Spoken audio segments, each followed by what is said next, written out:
Bonjour à toutes et à tous et bienvenue dans Animédia, votre émission 100% cinéma d'animation. Je suis Sylvain, alias Phlegmatique, et dans ce podcast, je vous fais voyager dans le monde merveilleux de l'animation. Au programme aujourd'hui, Cowgirl, Tablette et promesses non tenues.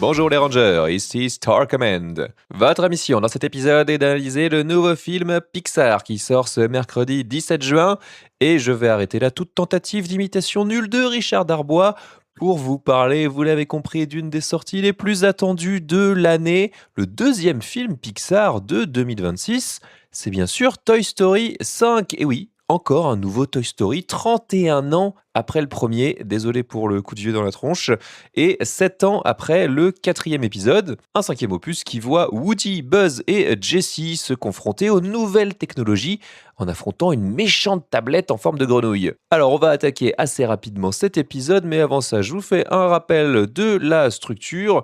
Je vais commencer par une partie critique où je vais vous donner mon avis sur le film, sans spoiler évidemment je vous rassure, puisque cet épisode sort le jour de la sortie du film. On enchaînera avec la question rituelle de tout épisode d'Animédia, à savoir c'est pour qui Toy Story 5, et on lui décernera une note pour le replacer dans le grand classement Letterboxd du cinéma d'animation. Et on se terminera, comme le veut désormais la coutume, par un rapide calendrier des sorties pour vous parler d'un autre film d'animation qui sort en salle ce 17 juin, un film qui n'a rien à voir avec Toy Story 5, mais qui vaut vraiment le coup. Donc voilà, si ça vous intéresse, restez bien jusqu'à la fin de l'épisode. Et puis bien sûr, là encore, je vous le dis dès le début maintenant, mais si vous aimez Animédia, c'est très simple, faites-le moi savoir en likant, en partageant, en commentant cet épisode sur la plateforme d'écoute de votre choix sur YouTube, et puis parlez-en autour de vous, c'est hyper important, le bouche à oreille, c'est vous ma meilleure pub, et donc voilà, je compte sur vous si vous aimez le cinéma d'animation comme Toy Story. J'espère qu'Animédia vous accompagnera pendant les 30 années à venir.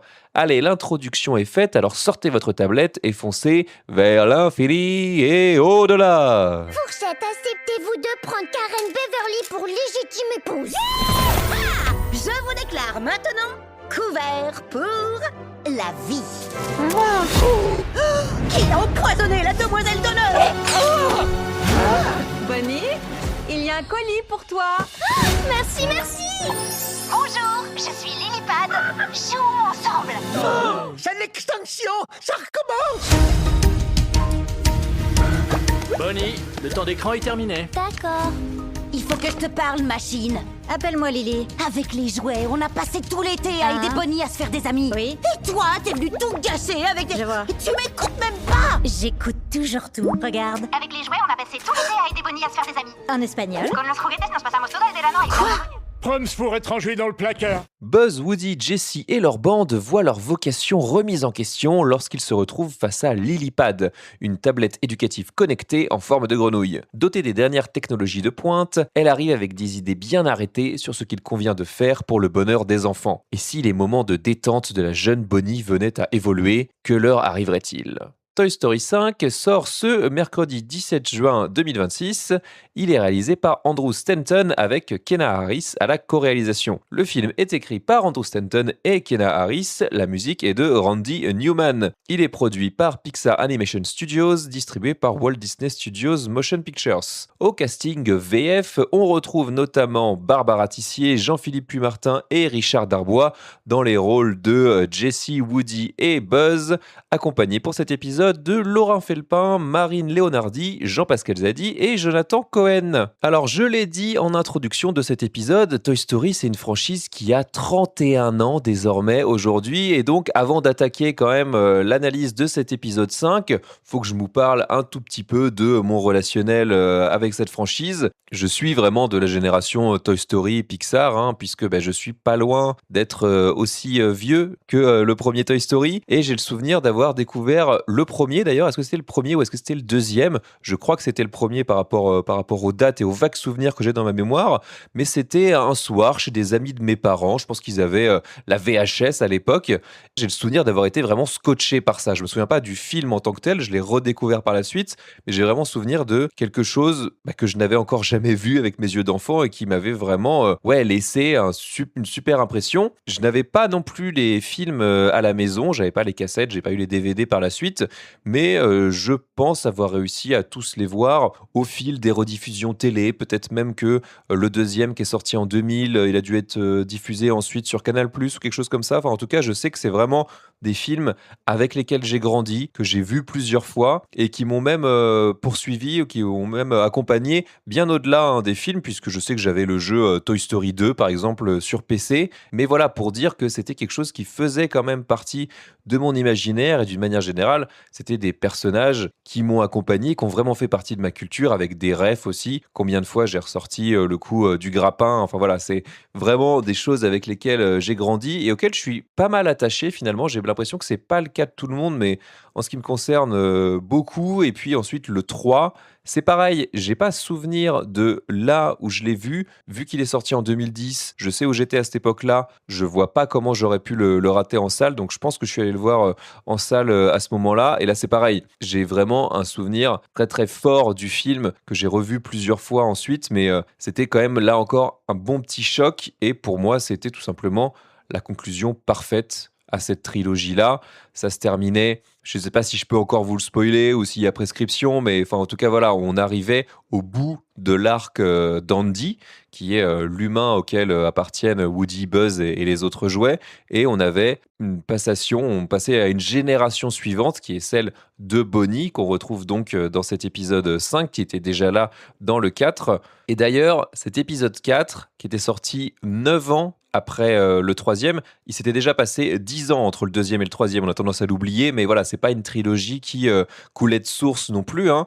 Mais le 4 ressemblait quand même à une mauvaise idée, dans le sens où justement la conclusion du 3 était tellement pure, tellement parfaite, qu'on voyait mal comment ils allaient pouvoir rebondir. Et effectivement, ça a été compliqué sur le papier et le film transforme pas l'essai. Le 4, c'est pas du tout un mauvais film, mais en fait, si vous le comparez déjà au reste de la production Pixar, à ce moment-là, on était déjà sur la pente descendante, mais on était quand même habitué à des standards assez élevés, qui plus est avec le nom Toy Story dessus. Et donc là, on se retrouvait avec quelque chose qui n'était pas du tout à la hauteur des 3 précédents. Et surtout, j'ai souvenir d'une sortie dans un anonymat assez confondant. Enfin, je sais que personnellement, j'étais allé assez tard en traînant un petit peu les pieds et je me suis retrouvé dans une petite salle au 90% vide. Enfin, c'est vrai, c'était une ambiance assez étrange pour une franchise qui avait vraiment bercé ma jeunesse et même une partie de mon adolescence. Mais là, pour ce 5e épisode, je dois bien avouer que, même si là encore, on est sur l'idée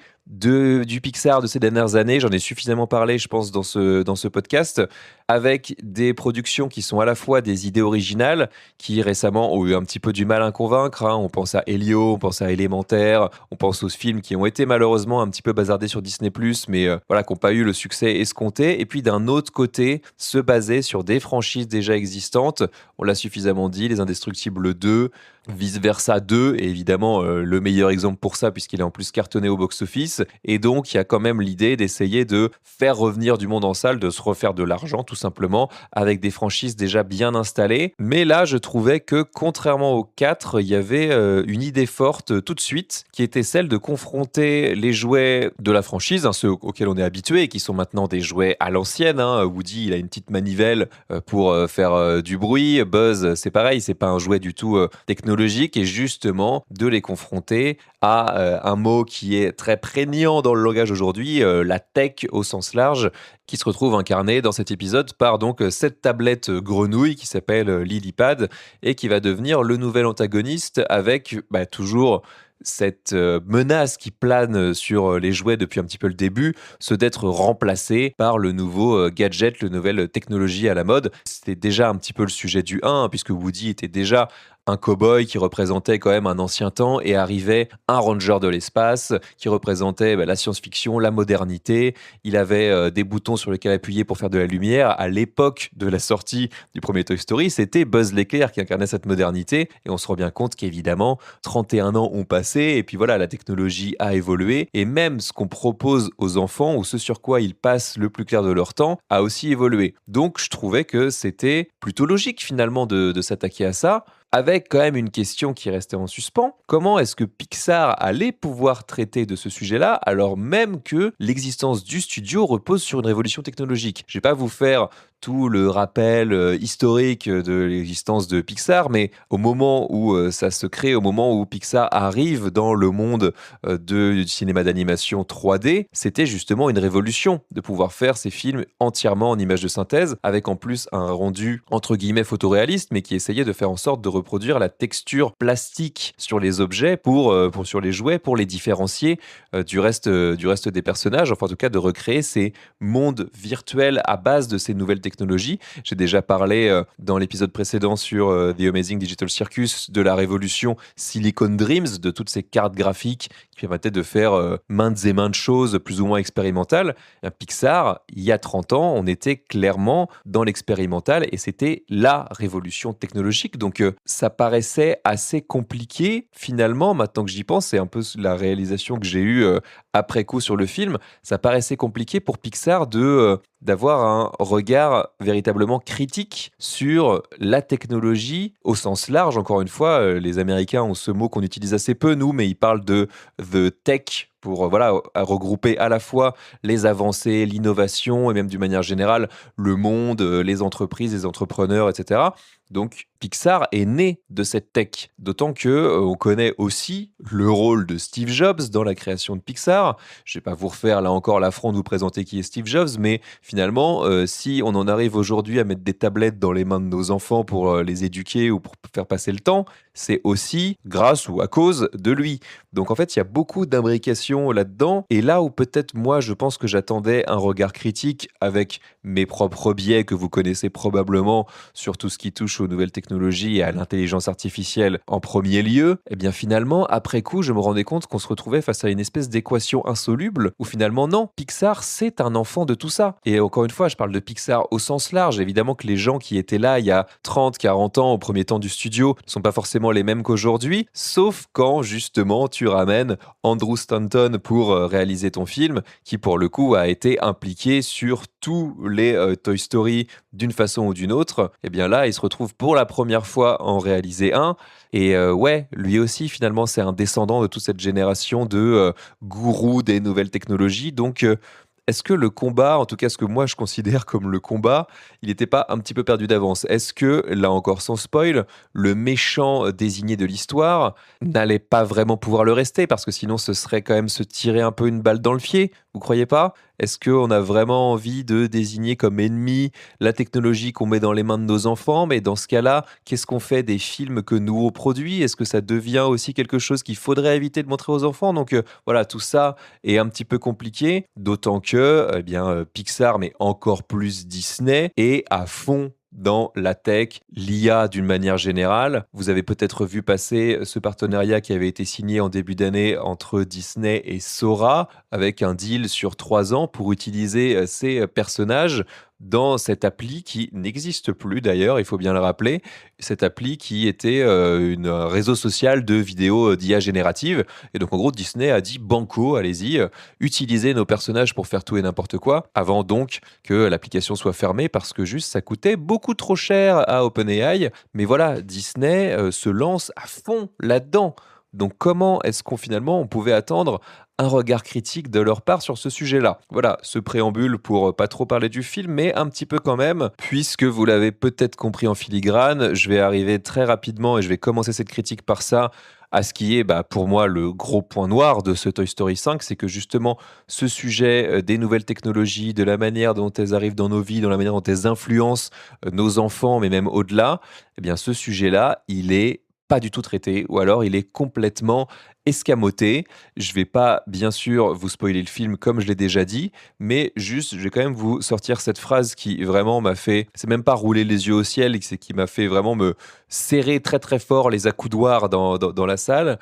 On a un moment Woody qui sort aux autres jouets, qui dit elle est là, en l'occurrence en désignant la tablette, elle est là et il va falloir t'y faire. Ce qui est quand même l'argument de merde numéro un des défenseurs de l'intelligence artificielle ou même des gens qui l'utilisent dans leur quotidien, qui n'ont pas d'autre intérêt que ça, ou alors qui vont te dire, si toi t'es un minimum réfractaire, juste que t'es contre le changement, contre l'innovation et contre la nouveauté au sens large.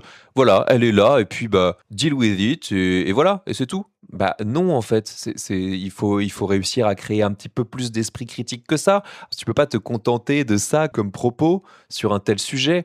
On en arrive, et c'est un peu ce que je craignais finalement, plus le film avançait, plus c'est ce que je voyais venir, à un espèce de consensus mou qui finalement reste un choix, hein, parce que ne pas critiquer cette technologie ou l'irruption de cette technologie dans nos vies et juste l'accepter en baissant un petit peu les bras, en se disant non mais voilà, on va faire avec, c'est mine de rien un choix. C'est cette espèce d'acceptation tacite et qui était un peu, si vous vous souvenez, ce qu'on retrouvait dans la fin de Jumpers. Allez écouter cet formidable épisode 43 où je vous parle du film, où finalement on mettait les écologistes et les capitalistes dos à dos pour dire non mais bon voilà, c'est pas grave, la route on la fera pas sur cette mare protégée là, mais on va juste la dévier un petit peu et puis finalement on va ravager un autre écosystème, mais ça c'est hors champ, on n'en parle pas.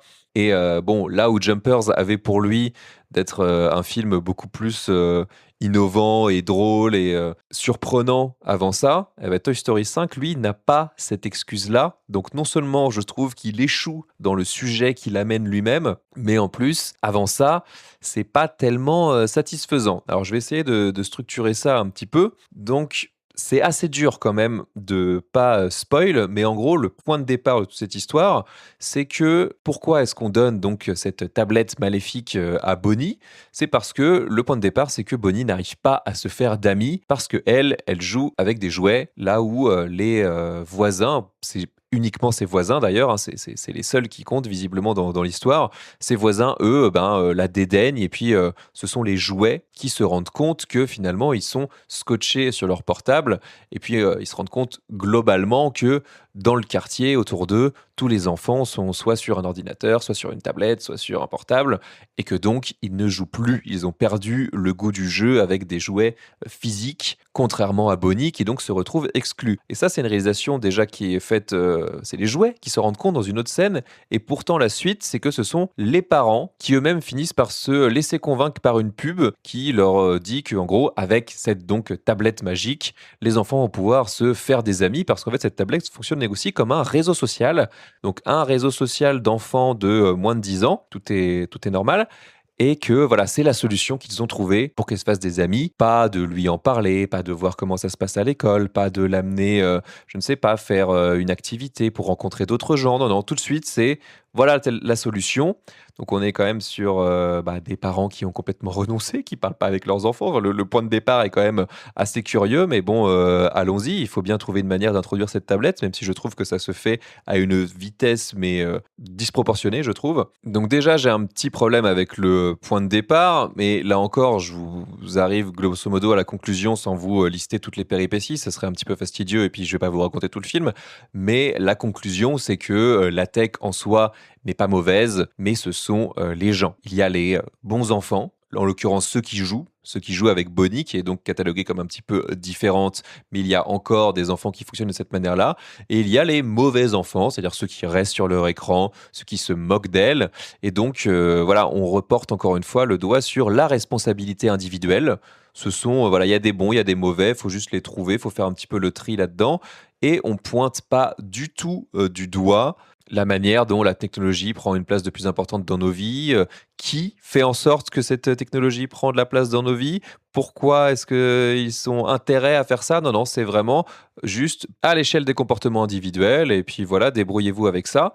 Alors certes, c'est vrai, ça reste un outil. Il y a des bonnes et des mauvaises façons de l'utiliser. C'est pas l'outil en lui-même qui pose problème, c'est plus ce pourquoi il a été créé, ceux qui le créent, qu'est-ce qu'ils ont en tête au moment où ils mettent ça sur le marché. C'est plutôt ça qui est intéressant à creuser. Évidemment que une tablette en soi, quand bien même elle serait maléfique, elle fait juste en gros son travail de tablette, comme on a eu d'autres jouets dans le monde de Toy Story qui avaient un objectif simple et qui voulaient tout faire pour l'accomplir, quand même voilà, ça allait à l'encontre de ce que pensaient nos jouets héros. Et là, non, en fait, à l'arrivée, la tech, c'est cool, la tech, c'est utile, et puis en fait, tout le monde en veut, que ce soit les petits comme les grands, alors que pourtant, le film est parsemé de scènes avec des gens qui sont rivés sur leur écran, pas que des enfants, là encore, on a notamment un père de famille qu'on voit systématiquement en train de faire des réunions Zoom et qui teste des fonds d'écran, qui essaye de communiquer tant bien que mal avec ses collègues. Enfin, on se rend bien compte que le propos, c'est de dire, bah, finalement, tout le monde est sur son écran, donc à l'arrivée, est-ce que c'est un problème en soi?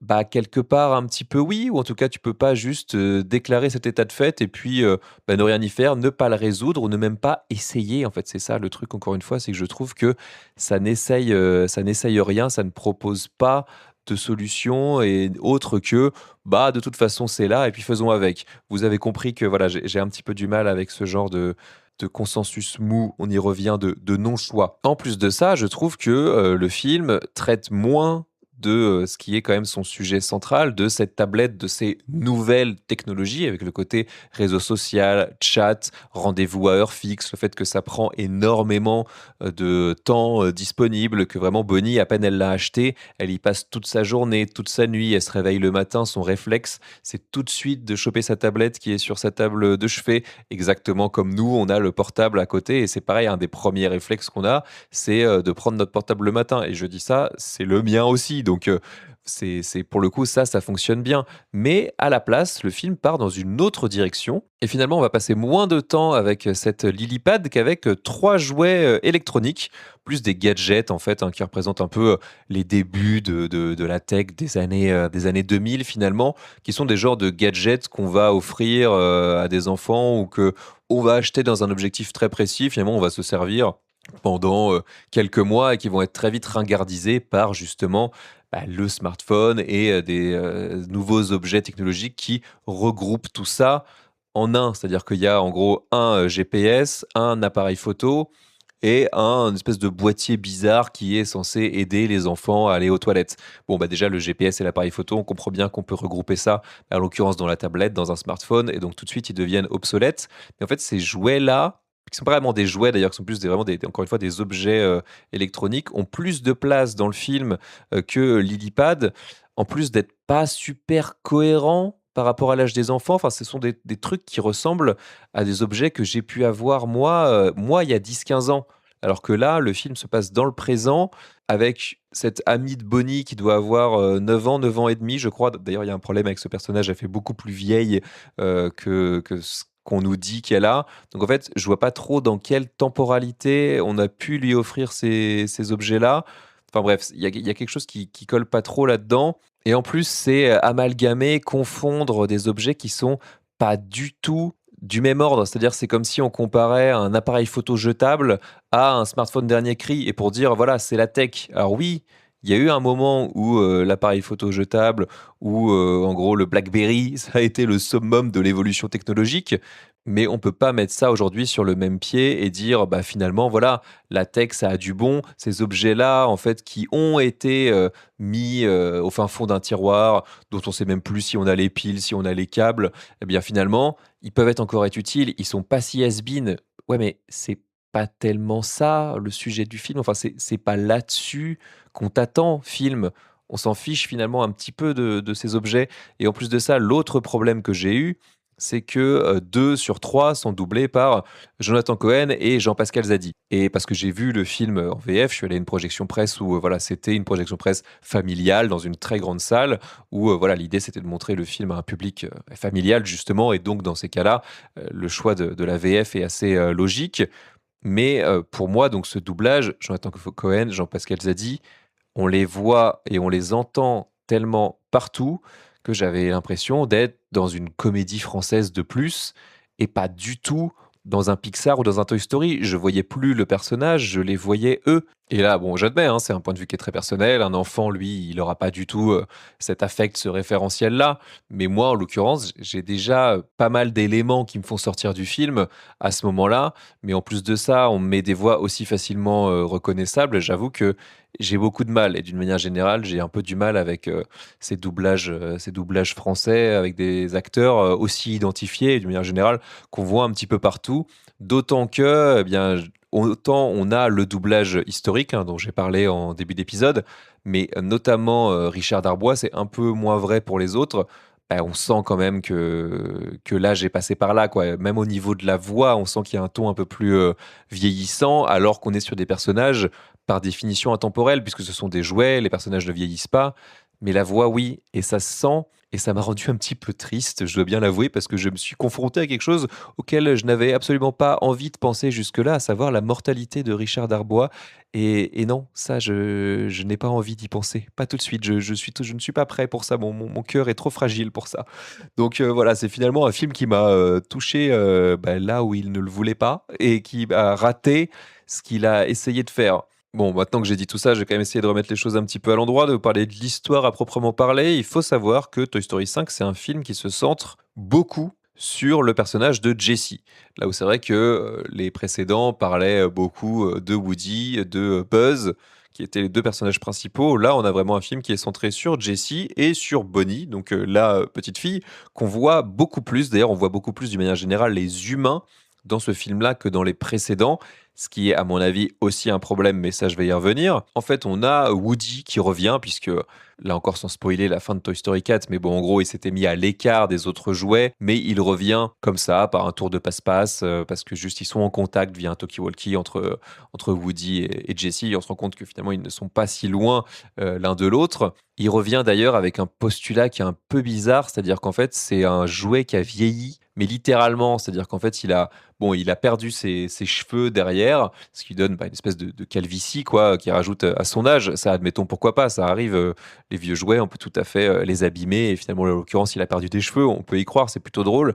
Mais en fait, on nous dit aussi à un moment du film qu'il a pris du bide, donc qu'il a grossi. Mais pour un jouet, ça marche pas exactement comme ça, ou alors ils se sont transformés en autre chose entre-temps, entre le 4 et 5, c'est une espèce de jouet organique vivant. C'est très bizarre et au final, ils se retrouvent à faire un espèce de concours de quéquette avec Buzz l'éclair pour savoir qui va être l'adjoint de, Jessie, qui est la shérif, en chef, et finalement, ils se tirent un petit peu la bourre, mais un peu mollement, et c'est déjà quelque chose qu'on avait déjà eu dans les films précédents. Notamment dans le premier, c'était tout le sujet, hein, c'était de savoir, qui était le jouet préféré d'Andy, qui allait se battre pour, commander aux autres jouets. On est déjà passé par là, donc c'est un petit peu redondant. De la même manière, Buzz, son seul arc dans le film, c'est qu'il a envie de demander Jessie en mariage, et donc en fait, toutes ces répliques tournent un peu autour de ça, et tous ces choix tournent autour de ça, toutes ces décisions tournent autour de ça, et sauf que, là encore, on avait déjà un tout petit peu ça dans le 3. Il y avait déjà eu un rapprochement amoureux avec des guillemets, dans le 3, donc là encore tout ça sent un petit peu le réchauffer. Enfin, c'était déjà un petit peu le cas dans le 4 où on sentait qu'ils savaient plus trop quoi faire du personnage de Buzz et plus trop quoi raconter au personnage. Celui de Woody était nettement plus intéressant, là il passe complètement au second plan et au final, on se retrouve avec, Jessie qui est beaucoup plus mise en avant, ce qui est pourquoi pas, c'est plutôt, une bonne idée dans l'absolu. Elle se retrouve, elle, dans la maison de, l'enfant qui l'a abandonnée, Emily, qu'on apprend à découvrir, ça dans l'épisode 2. Donc on fait un petit flashback sur elle et sur son passé et en vrai, c'est peut-être la partie qui fonctionne le mieux. Ça donne d'ailleurs lieu à, la meilleure séquence, émotion du film. Là encore, je spoile pas, mais voilà, elle trouve une boîte au pied d'un arbre et on a vraiment un moment, qui m'a touché vraiment. Je pense que c'est le moment le plus émotionnel et ça, pour le coup, ça dit vraiment quelque chose du lien que nous, en tant qu'humains, on peut avoir avec un objet, en l'occurrence un jouet et ça, pour le coup, c'était très beau et très juste et très touchant. Pour le reste, au niveau de la structure globale, c'est assez simple en fait, on s'ennuie. Enfin, en tout cas, je me suis ennuyé passablement pendant, 1h40 quoi. En fait, j'avais l'impression d'être devant un album, village d'Astérix. Vous savez, en gros, Astérix, il y a les albums où ils partent, dans un nouveau pays, les, Astérix chez les Bretons, Astérix en Helvétie, l'Odyssée d'Astérix et cetera et il y a les albums de village, comme le Grand Fossé, le Devin, la Zizanie, le Domaine des Dieux, qui sont pas forcément des mauvais albums, bien au contraire, hein, le Domaine des Dieux et la Zizanie, ça fait vraiment partie de mes préférés, mais souvent on est moins sur quelque chose d'épique et beaucoup plus centré sur une forme de comédie humaine avec pas mal d'allers-retours. Et ben là, c'est un petit peu pareil, c'est-à-dire qu'on perd vraiment, enfin même complètement, le côté aventureux de Toy Story et on fait des allers-retours entre donc la maison de Bonnie, la maison de Blaze, qui est sa future nouvelle amie qui vit dans ce ranch qui a été celui de la première humaine de Jessie. Et finalement, on perd complètement ce côté épique. Alors le film, je l'ai dit, il est réalisé par Andrew Stanton, qui est un vétéran du studio, qui était là depuis le début et qui a notamment réalisé Mille et une pattes, Le Monde de Nemo et Wall-E. Donc autant dire que c'est pas du tout un manchot, le monsieur. Mais là, en l'occurrence, ça reste hyper générique. On sent que même lui, il a du mal à insuffler de l'énergie là-dedans, quoi. C'est jamais trépidant. Et les meilleures scènes, je vais vous le dire, c'est un semi-spoil, mais en gros, on a des scènes avec d'autres buzz. Je vais pas en dire plus. Et finalement, c'est presque les meilleures scènes avec des scènes qui sont, entre guillemets, dessinées. C'est-à-dire qu'on plonge dans l'imaginaire de Bonnie quand elle fait vivre des aventures à ses jouets. Et là, on change complètement de style. On est sur quelque chose de beaucoup plus pastel, crayonné, un trait d'enfant, mais d'enfant quand même qui a fait art appliqué, hein. Et là, pour le coup, il y a quelque chose de vraiment nouveau. Et on sort de ce cadre-là, mais finalement, c'est un peu justement le constat d'échec du film, c'est-à-dire que les meilleures scènes sont celles qui se passent ailleurs, c'est-à-dire avec ces buzz et ces scènes fantasmées. Dès qu'on revient dans notre monde, le monde des humains, là, d'un coup, ça revient complètement plan-plan. On ressent jamais l'aventure. Les humains beaucoup plus présents, ça laisse moins de place justement aux jouets. Et je l'ai dit, pourtant, il y a plein de moments où ils regardent leur écran, ils sont focalisés sur autre chose, ce qui fait que les jouets font absolument ce qu'ils veulent, c'est-à-dire l'idée de se cacher aux humains, de vivre en gros dans tous les moments où on ne les voit pas. Tout ça, c'est beaucoup moins prégnant dans celui-là. On a presque l'impression que ce sont plus des jouets, justement, mais que ce sont des personnages à part entière de cet univers. Et puis, un humain pourrait tomber sur eux, que voilà, ça changerait pas grand-chose, ce serait accepté. Donc, on perd vraiment cet aspect qui est le propos quand même de base de Toy Story. Et ce qui fait qu'on aime Toy Story, c'est que on découvre via ces films des univers alternatifs. Les jouets ont leur propre monde et en fait dans un distributeur de boissons, dans un grenier, sous un lit, peuvent se cacher un monde qu'on ne soupçonne pas et pour cause, on ne le voit pas puisqu'ils ne prennent vie que lorsqu'on a le dos tourné. Là, on a l'impression que un humain peut être dans la même pièce, ils vont faire quelque chose et ils vivent dans notre monde, mais ce film-là, Toy Story 5, ne recréait pas ce monde entre les mondes, ce monde caché, comme on a pu avoir dans la précédente. Donc ça, c'est une réelle déception. J'avais pas mis le doigt dessus tout de suite en voyant le film, mais c'est en redécouvrant Toy Story 3 le soir de ma projection de Toy Story 5 que je me suis rendu compte de ce qui fonctionnait, de ce pourquoi on aimait les Toy Story à la base. C'est exactement ça. Et là, finalement, le propos, c'est plus de dire que ce sont les enfants qui créent ces univers alternatifs à partir des jouets. Donc en fait, le point de vue change et là encore, ça twist le propos de base et finalement, ça fonctionne plus. Ou en tout cas, c'est plus ce pourquoi on aime et on regarde Toy Story. Comme si finalement, ils étaient arrivés au bout de l'idée, qu'ils avaient plus grand-chose à faire dire à ça et on décide, hop, de changer le point de vue. J'ai pas encore parlé de l'aspect graphique et c'est vrai qu'il y a un moment où je me suis retrouvé un petit peu à bugger devant l'aspect du film qui est absolument irréprochable. Là-dessus, Pixar, c'est impossible quasiment de les mettre en défaut. Et je me suis retrouvé à bugger, à me rendre compte qu'on voyait vraiment chaque tresse des cheveux de Jessie avec les coutures sur ses habits. Même chose pour Pile Poil.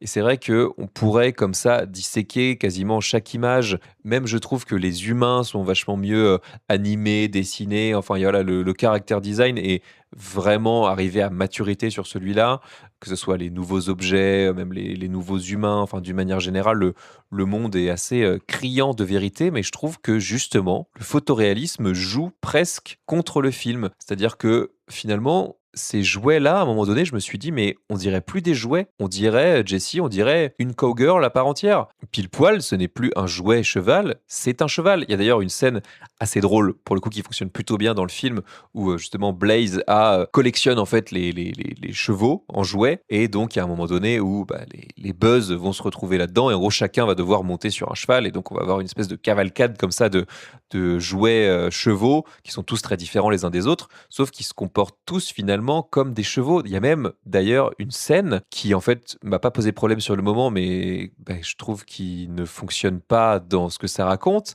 où pile poil se retrouve dans une étable avec un cheval, et donc au moment où il s'ébroue pour en gros se réveiller, quoi, pour se relever, ils ont exactement le même comportement, ils sont animés de la même façon. Et tu as envie de dire, ok, tu peux le faire, c'est très bien, mais sauf qu'il y en a un, c'est un vrai cheval, et un autre, c'est un jouet, donc il ne devrait pas se comporter de la même manière.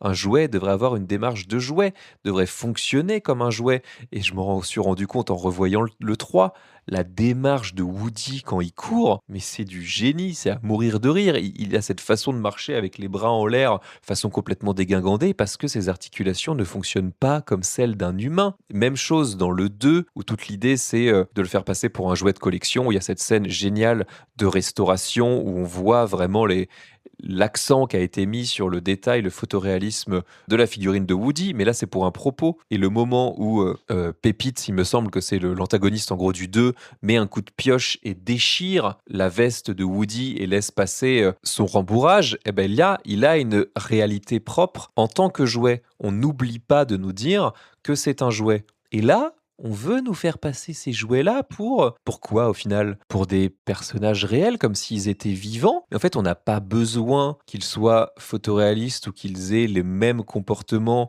qu'un vrai humain ou qu'un vrai cheval. Ils sont vivants pour nous parce que ce sont nos jouets, parce qu'on joue avec, parce qu'on les fait vivre, mais ils gardent leur réalité de jouet. Enfin, j'ai l'impression que le film se mange la queue là-dessus et qu'il prouve mon propre point et son propre point, qui est vraiment le revers de la médaille d'une technologie qui se perfectionne. C'est-à-dire qu'il pouvait le faire, il pouvait pousser les potards à fond et nous proposer un truc le plus technologiquement avancé possible, mais ils ne se sont pas demandé si c'était une bonne idée ou à quoi ça servait. Et donc pour moi, c'est vraiment la preuve qu'ils sont complètement passés à côté de leur sujet. Donc vous l'avez compris, le 4 avait quand même déjà été une première déception, mais déception relative parce que j'en attendais vraiment très peu de choses. Là où j'avais justement des attentes sur le 5 à cause de son sujet, et je me rends compte qu'en fait, ces attentes-là n'avaient pas lieu d'être, n'auraient pas dû exister parce que justement, je ne pouvais pas attendre raisonnablement de Pixar ou de Disney qu'ils traitent ce sujet-là de la manière peut-être un peu dont je m'y attendais, je vais pas mentir,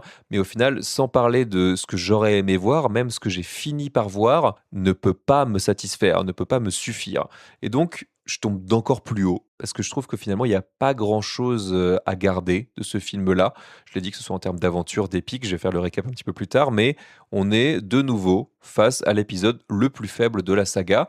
Donc autant dire que le classement ne change pas, on a toujours le 3 tout en haut. Et ensuite, 1, 2, 4 et 5. Donc voilà, ce retour de Toy Story, il est plus qu'en demi-teinte, il est un petit peu gâché. Et d'ailleurs, la streak, la série actuelle de Pixar, on a eu Elio l'an dernier qui s'est complètement banané. On a eu Jumpers qui a correctement marché, mais qui est quand même un peu oubliable et dont je pense énormément de monde n'a pas compris à l'époque et ne sait toujours pas que c'est un film Pixar. Et là, ce Toy Story 5, je ne sais même pas si la hype autour de la franchise va pouvoir permettre au film de rencontrer son public. Je pense que oui, c'est une saga qui a 30 ans aujourd'hui, qui a eu le temps d'être transférée de génération en génération. Mais en termes de qualité, on est en deçà de ce à quoi on est en droit d'attendre de Pixar. Et très honnêtement, je suis assez pessimiste pour le film qui sort l'an prochain, qui s'appelle Gâteau en VO et qui chez nous a été localisé en Nero Chat Noir, dont le premier teaser est sorti la semaine dernière. J'ai l'impression que voilà, on n'est pas sur une pente ascendante chez Pixar, loin de là. Et j'ai l'impression que c'est quand même un studio qui perd de plus en plus son statut de faiseur de magie, comme on a pu avoir pendant un temps, et que les films qui peuvent sortir sont quand même globalement de moins en moins attendus. Comme d'habitude, moi, ce que je vous préconise systématiquement, ne me croyez pas sur parole, faites-vous votre propre avis. Mais en ce qui me concerne à la sortie du film, la seule chose que j'avais envie de faire, c'était de retourner voir les 3 premiers. Jessie, salut. Est-ce que ça va aussi mal qu'on le dit pour les jouets? On en voit de plus en plus abandonnés chaque jour. La technologie nous a envahis aussi. Je sais pas quoi te dire, Jessie. Avec un jouet, on peut jouer, mais avec la tech, on peut tout faire. Je perds Bonnie à cause de cette machine. Je suis ton ami. Je suis venu le plus vite possible. Pourquoi tu portes une robe, Woody? Ça s'appelle un poncho, fourchette. Quelqu'un a un feutre marron. Halte! Qui va là? Wow, je viens en paix. Ça faisait longtemps, cowboy. Tu es quoi, un vieux monsieur en jouet? Quoi? Elle croit que t'es vieux parce que tu perds tes cheveux, Woody.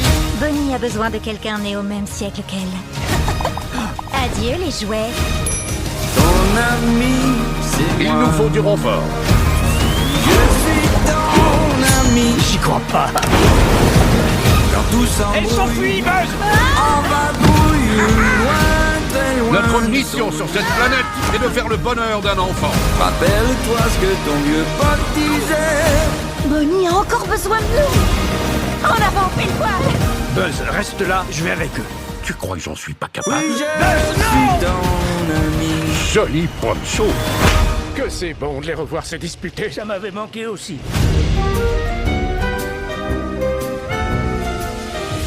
On en arrive à la question rituelle de tout épisode d'Animedia, à savoir c'est pour qui Toy Story 5. Je vais aller assez vite. C'est destiné, bien entendu, aux fans de la franchise, dont je fais partie, évidemment. Ces fans-là peuvent avoir n'importe quel âge aujourd'hui. Voilà, c'est une licence qui a 31 ans aujourd'hui. Donc si vous avez découvert le film ne serait-ce qu'à 10 ans, bravo, vous avez passé le cap de la quarantaine. Puis ce sont des films qui se sont transmis. Pour le coup, évidemment, j'ai pas découvert le premier à sa sortie, j'étais trop jeune, mais c'est des films qui ont été suffisamment diffusés, rediffusés, qui sont disponibles aujourd'hui, évidemment, maintenant sur Disney+. Les parents ont largement eu le temps de les faire découvrir aux enfants, aux neveux, aux nièces. Bref, c'est quand même une saga qui a infusé d'une manière générale la pop culture. Ne serait-ce aussi par tout son merchandising, les produits dérivés, etc. Bref, Toy Story, je pense, est suffisamment partout aujourd'hui. Je ne sais pas trop ce qu'il en reste aujourd'hui pour justement les adultes, mais j'ai l'impression que ça continue de fonctionner pas trop mal sur les enfants. Alors celui-là, quand même, je le destinerai pas à des enfants de moins de 7-8 ans.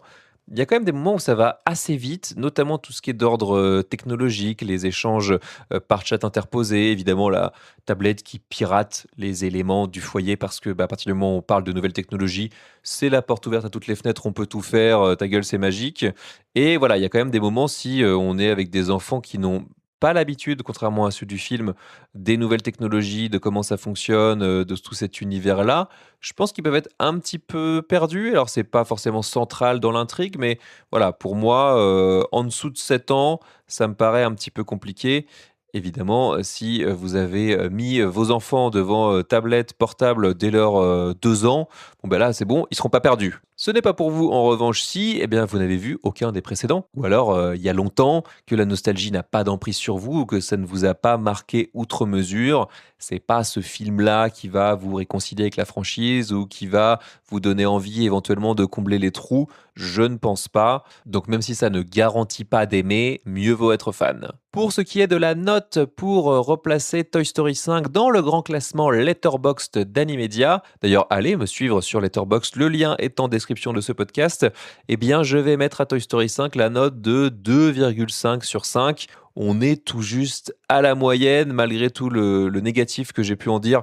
Je vais commencer par les points positifs parce qu'il y en a quand même. C'est toujours aussi techniquement impeccable. En fait, c'est un peu le lot de pas mal de films que j'ai pu chroniquer quand même cette année, je trouve. En termes de narration, en termes de sujet, en termes de ce que ça raconte, on est assez bas, je trouve. En revanche, on arrive à un niveau moyen aujourd'hui sur les grosses prods, des gros studios, en termes d'animation, en termes de qualité visuelle, qui fait que ça reste quand même à minima un plaisir pour les yeux. Heureusement, j'ai envie de vous dire. Il y a toutes les scènes aussi qui fonctionnent très bien, je trouve, avec cette armée de Buzz qui est très drôle, qui fonctionne bien, qui donne lieu visuellement à pas mal de choses, avec en plus pour le coup une musique. La musique est globalement très très bonne sur cet épisode encore là. On a Randy Newman qui revient, qui a fait tous les Toy Story précédemment, mais aussi quelques autres films Pixar.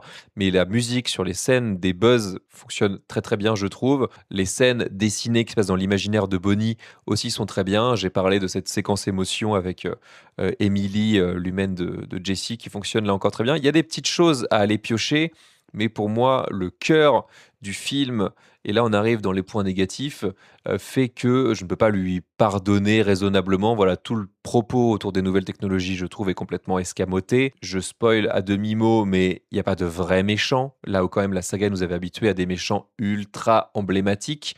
Là, ça fait un peu partie de cette tendance actuelle chez Disney Pixar de ne pas en mettre ou d'essayer de trouver des explications ou des raisons ou des revirements vers les méchants désignés pour les faire un petit peu changer de camp. Bon, là, je trouve ça assez malhonnête finalement. Le doublage, personnellement, m'a pas du tout convaincu, que ce soit du côté des acteurs historiques qui ont quand même pris un petit coup de vieux, hein. Pourtant, Dieu sait que j'aime Richard Darbois, mais là, j'ai eu un petit peu de peine pour lui. Et la nouvelle jeune garde de la comédie française, moi, j'avoue que ça a du mal à passer, dans le sens où c'est pas ce que j'attends d'un Pixar. Je vais pas voir Toy Story pour entendre Jonathan Cohen, quoi. Et puis même si on met de côté les questions un peu d'idéologie ou de thématique, globalement, moi, je trouve qu'on s'ennuie pas mal. Ça manque vraiment de scènes mémorables, ou en tout cas d'un liant suffisamment clair pour que on soit investi dans ce qui se passe. Voilà, je pense que c'est ça. Je pense que les scènes indépendamment peuvent fonctionner, mais au global, c'est pas assez satisfaisant. Donc on arrive tout simplement avec le moins bon épisode de la franchise, qui le replace donc sous Toy Story 4. Ça, vous l'aviez compris. Au même niveau que Buzz l'éclair, le film. Peut-être que vous l'avez pas vu, peut-être que vous n'avez pas compris ce qu'est Buzz l'éclair. Je vais pas vous le répéter, mais c'était le Pixar post-Covid qui, là encore, s'était joliment banané, malgré une super scène d'intro. Tout le reste ne tenait pas la route, malheureusement. L'ennui prédominait là encore. Et ça le met quand même devant Kung Fu Panda 4 pour parler d'une autre franchise qui s'est un petit peu éternisée au-delà de toute raison. Voilà donc pour mon avis, forcément déçu sur Toy Story 5. Je suis curieux, évidemment, d'avoir vos retours. Je ne sais pas, très honnêtement, si le film arrivera à rencontrer son public, ou combien il peut espérer en France ou à l'international. Je vais surveiller ça de très très près. Et en attendant, on passe tout simplement au calendrier des sorties. Salut, moi c'est Jim. Qu'est-ce qu'il est beau! Tu veux un tuto taille mannequin? Retrouve tous les conseils dans mon bouquin. Hey, salut sexy. Salut, ça va? Bonjour Jim. Ah! Je suis votre premier fan. Je pourrais avoir cette fille? Quel enfer! Fais-moi monter, Jim! Ah, Jim parfait à embrasser une fille. Qu'est-ce qui m'arrive? Concert de Lady Gaga annulé et scène de panique dans le Marais. Ils arrivent tous les jours, de plus en plus nombreux. Des intérêts pour le culte du corps. L'apparition de fashion faux pas. Tu as contracté une nouvelle maladie qui s'appelle l'hétérose. Quoi? Tu vas devenir hétérosexuel. J'ai l'hétérose, docteur. Aidez-moi, je vous en prie. Vous connaissez Lucien. Sans lui, il m'est impossible de synthétiser la chloroquine. La chloroquine? Le remède à l'hétérose. Pour m'accompagner dans l'aventure, j'ai pensé à toi. Ça veut dire qu'on va pouvoir sauver les hétéropositifs? Yes! Je sais ce qu'il me reste à faire. Lucien, attends! Tu ne fais rien pour attendre, Jim parfait. Mais vous êtes complètement taré! Un seul faux pas et tu sers de 4 heures à tous les daddies du quartier. Qu'est-ce qu'il va nous faire? C'est quoi ce bordel? Lucien, toi seul peux sauver le monde. Mais qui êtes-vous? Je suis ta prostate, Lucien. Allez, je vais faire court pour ce calendrier des sorties du 17 juin 2026, puisqu'il n'y a cette fois qu'un seul autre film qui sort. Ça peut se comprendre, hein, on peut imaginer que pour ce qui est des productions peut-être un peu plus jeunesse, on n'a pas trop envie quand même de se frotter à la machine Toy Story 5. Et c'est pour ça que je vais vous parler d'un film qui n'a absolument rien à voir, autant en termes de style que de public ou de thématique. C'est Jim Queen de Marco Nguyen et Nicolas Hattan. Je vais vous faire le pitch rapidement et puis je vais vous dire pourquoi c'est génial et pourquoi il faut aller voir ce film. C'est l'histoire de Jim, une icône sexy de la scène gay parisienne, qui voit sa vie basculer lorsqu'il contracte l'hétérose, un étrange virus qui transforme les hommes gays en hétérosexuels. Donc là, on est sur une pure comédie pour adultes, qui est trash, mais je trouve gentiment trash, que ça reste de la 2D assez rondouillarde, assez sympathique. Mais bon, quand même, on va assez loin dans les sujets qu'on peut imaginer que le film traite. Mais surtout, c'est hyper fun. C'est bourré de références pop et à l'actualité de ces 10 dernières années, comme Le mariage pour tous, Christine Boutin, le professeur Raoult, dont on a beaucoup entendu parler pendant le Covid. D'ailleurs, les personnages cherchent le remède qui s'appelle la chloroqueer. Voilà, non seulement le nom est super drôle et le jeu de mots est super drôle, mais en plus, bon, ça fait des références à des choses qu'on a bien connues. Pourquoi ça fonctionne bien? Eh bien, c'est qu'en fait, via le personnage de Lucien, qui se retrouve être le dernier follower de Jim, on découvre finalement les différentes scènes du monde gay, telles qu'elles sont caricaturées évidemment dans le film. Donc d'un côté, on a d'abord les sportifs, les fameux Gym Queen qui donnent leur nom au film, ce qu'ils appellent les Daddy Bears, qui sont littéralement des ours, les drags, où on va avoir un drag show au milieu de film. À un moment donné, on se retrouve dans une scène où on comprend qu'en fait, ils sont en pleine soirée chemsex. Enfin bref, on va quand même dans des recoins parfois assez glauques, mais c'est toujours fait de façon hyper drôle. Enfin, la structure, d'une manière générale, quand on comprend qu'on va passer comme ça d'un environnement à un autre, on comprend que voilà, la structure est assez classique, assez prévisible, pour être honnête. Mais justement, l'originalité vient du monde dans lequel on se trouve, de tout cet imaginaire-là. Et en fait, peu importe la structure, parce qu'on ne sait pas exactement comment ça va être adapté à cet univers-là. Et honnêtement, c'est le film le plus drôle que j'ai vu cette année, tout confondu, animation ou pas. C'est un des films les plus drôles que j'ai vu depuis longtemps, pour être honnête. Et c'est bien plus ouvert à tous que ce qu'on pourrait croire au vu du sujet. C'est très parisien. Ça, c'est peut-être plutôt la limite que je mettrais. Mais globalement, c'est un super film d'été pour passer un bon moment. Allez-y avec vos potes, recommandez-le. Enfin, moi, je vous le recommande vraiment. C'est un pur délire qui fait vraiment, vraiment plaisir. J'en attendais pas mal parce que les bandes annonces me faisaient plutôt marrer. Et franchement, ça tient toutes ses promesses. Donc, Gym Queen, ce 17 juin, foncez. Et voilà pour cet épisode 49 d'Animedia. J'espère qu'il vous a plu. Si c'est le cas, eh bien évidemment, laissez-moi un commentaire, un message sur cet épisode, likez, mettez-moi un maximum d'étoiles et puis venez tout simplement me parler sur mes réseaux sociaux, c'est @animediapodcast, que ce soit sur Blue Sky, Instagram ou TikTok. Ça me fera évidemment plaisir de discuter avec vous, de confronter nos classements des meilleurs Toy Story ou des meilleurs Pixar notamment. Allez-y, faites-vous plaisir. Et puis je ne le redirai jamais assez, mais parlez du podcast autour de vous. Je fais ça sur mon temps libre. L'actualité est assez chargée en ce moment, donc j'essaye de vous proposer le plus d'épisodes possible. Et d'ailleurs, en parlant d'actualité, la semaine prochaine, j'aurais pu être au Festival d'Annecy, mais ce ne sera finalement pas le cas. Et puis vous savez quoi, c'est pas grave parce que j'ai réussi à avoir un certain nombre de films qui seront en compétition officielle. Et donc je vais pouvoir vous faire un épisode un petit peu condensé de tout ça pour vous donner mon avis sur ce que j'ai pu voir de la sélection. Je ne sais pas encore si je ferai 1 ou 2 épisodes. J'ai prévu aussi de voir une sélection peut-être de courts-métrages, de work in progress. Enfin voilà, tout ça reste à définir. Suivez-moi justement aussi sur les réseaux pour vous tenir au courant de tout ça.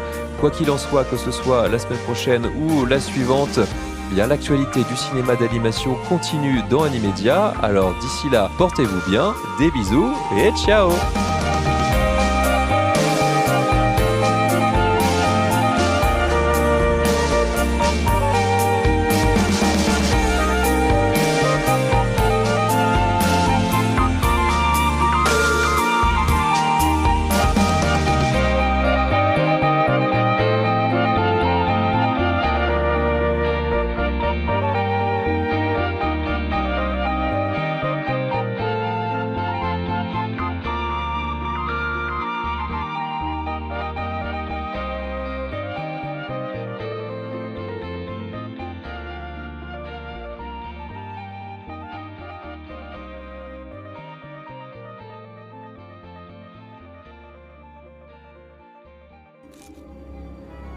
Un visiteur venu d'ailleurs.